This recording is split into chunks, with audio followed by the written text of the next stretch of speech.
She heard the words clear as day, but she couldn't believe them. That's not possible. Penn threw her mind back to the first week of her promotion and transferred to Cerberus.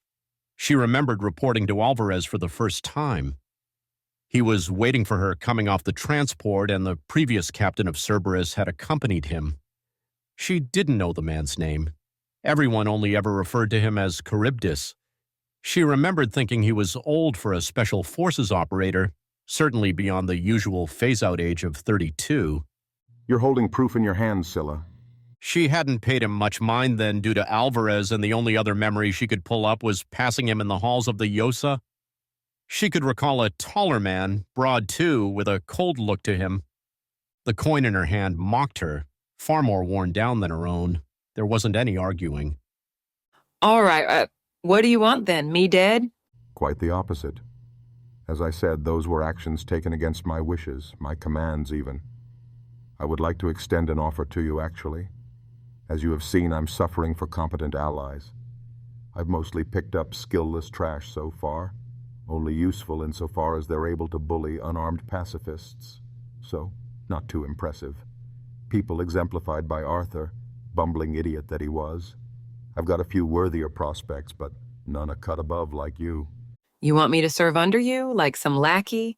Absolutely not. No, you would not even be my second. We would be equal, carrying out operations and coordinating between us, like two heads of Cerberus. I'd even like to find a third. I haven't found anyone else yet, but even with just the two of us, we could do well for ourselves. Do well, running around playing pirate until UEMC military catches up. Pirate is a bit limiting, I think. Our operation isn't even off the ground and we're already making waves. And as for military responses, they'd never risk moving into non-Terran territory so directly. They may be peaceful pushing invalids, but they're not politically suicidal. You really believe I'm just going to gung-ho join up, just like that? Fuck it, let's be a pirate? Well, here's the pitch. Obviously command. Equal authority between us. All the enrichment we share from what we take. Oh, and if you've become attached to that little merchant ship you've been hitchhiking with, then immunity for them. Complete protection. They'll be untouchable. That all goes without saying, of course. I also have something else you might find more compelling, though. A certain pawn scum in dire need of proper justice. I can have him on his knees in front of you in short order. I certainly wouldn't object to making him pay for what he did to Al and the others. Pines is rotting in some barren corner of cold space. And you think that is justice? Punishment for killing 5 of the best operators in Special Forces? Our close friends? He's sitting back, drinking bourbon and telling everyone about his great victory. Personally leading the capture of Corman City. Penn pondered over what to say back. She was about to type a simple no when another message came through. No need to answer immediately, I've got to jump. My order stands either way. You and yours aren't to be touched. Think it through. I'll be here having fun. Seat is yours when you want it. Comm is always open too, but it may take a while before we link up again. Still, I'll drop in. With that, the communications link was severed. He'd most likely just jumped out of system. Penn sat in silence for a long while before standing and putting her own Cerberus challenge coin back in her lockbox. She held on to Charybdis's coin. After a moment, she tapped on the control panel by her door and let Deg know she wanted to talk. In a few moments, he and Gareth were knocking at her door. As they walked in, she tossed the coin down onto the desk next to the little comm device. It's him. What is? Deg asked. All of it. The derelict ship with the military supplies, the Raxian colony attack, the bomb. Deg's paw came up to scratch his neck. The increase in lost ships, survivalist pirate attacks? Yeah, it's not just the Terran expansion pushing pirate groups towards common shipping routes. Who is he? He is the previous captain of Cerberus, not Alvarez. The captain Alvarez served under before he took over. I don't know his real name, but he goes by Charybdis. Gareth's eyes shot to her. She read them precisely. Yes, Scylla is as much a reference to him as it is the old myth. Command liked the idea of connecting us, like I was a successor of sorts. So what, he tries to kill you to get back? sees you as a threat, and then wants to talk it out? No, actually, the attempts were his people, but according to him, against his orders. What did he want to talk about? Deg asked. An apology, I would hope. Gareth spit out. He did, but mainly he wanted me to join him. The two were stunned for a moment. Gareth recovered slightly quicker than Deg.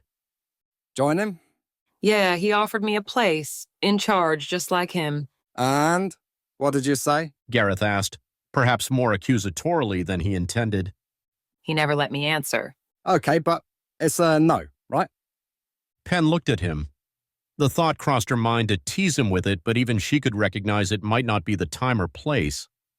Fuck no, he's a lunatic. Absolutely insane if he thinks I'm just up and joining him. Thank you. Gareth sighed with relief. Deg chuckled. Besides, you already have a job, right? Exactly. Gareth smiled at her answer. What are you gonna do then? Penn shrugged. Nothing, I guess. What's there to do? Next time he tries to talk, I'll tell him to, well, What about his pirating? I suppose the UEMC will want to know, so I'll pass it along. They'll share it with your Federation buddies, I imagine. Otherwise, business as usual. I feel bad for those he's hurting in the meantime, though. Gareth sighed. I'm too, Gareth, but there's not much else for us to do. He may be dangerous, but the Federation isn't helpless. A ragged band of pirates, even if they're brutal and ruthless, isn't going to try and fight a proper military force. All the strength in the world won't help him survive an exploding ship. In that vein, they'd be wise not to try and take him alive. Penn suggested. I hate to agree, but yeah, if he's anything like you, in terms of, I don't mean to compare. I get what you meant, Gareth. Deg opened the door and motioned that they should return to the bridge. As they walked, he mused. I wonder what the political fallout of this will be. If the Federation sees this less favorably, it might harm relations between humanity and them. Then again, they could ask that humans clean up their own problem. Gareth and Penn shared a humorous glance at their captain, slowly talking himself into his own world. As they made it to the bridge, Deg snapped back to reality. Then again, I doubt they'd allow Terran military vessels free rein inside our borders. Where are we going? The Merchants' Conference, sir. Tonette had already input the next coordinates. Right. And we have quite the journey, too. The capital is quite a ways from here. We're headed to the Federation capital? Not the true capital. Gareth interjected. The capital of one sector. It's a hub world, but there is a trade conference that's held there by tradition. Good place to get some juicy contracts, and we have an invite. It's basically a party where all the big names rub. Rub. Don't tell me. Hold on. He pondered for a moment before exclaiming, Elbows. Rubbing elbows. That's right. Penn laughed. I have to say, I don't really understand the logic on that one. Why would you rub your elbows with another person's elbows? As far as I know, that would be considered weird. I think it's a reference to walking by so many people in a tight space that our elbows rub by each other. Ah, well. Anyway. Ton. Ready to go, sir. Deg looked to Penn with a mischievous smile. Hit it? Penn smiled and nodded her affirmation. The ship jumped out of the system and the nebula began its long series of jumps to Federation space.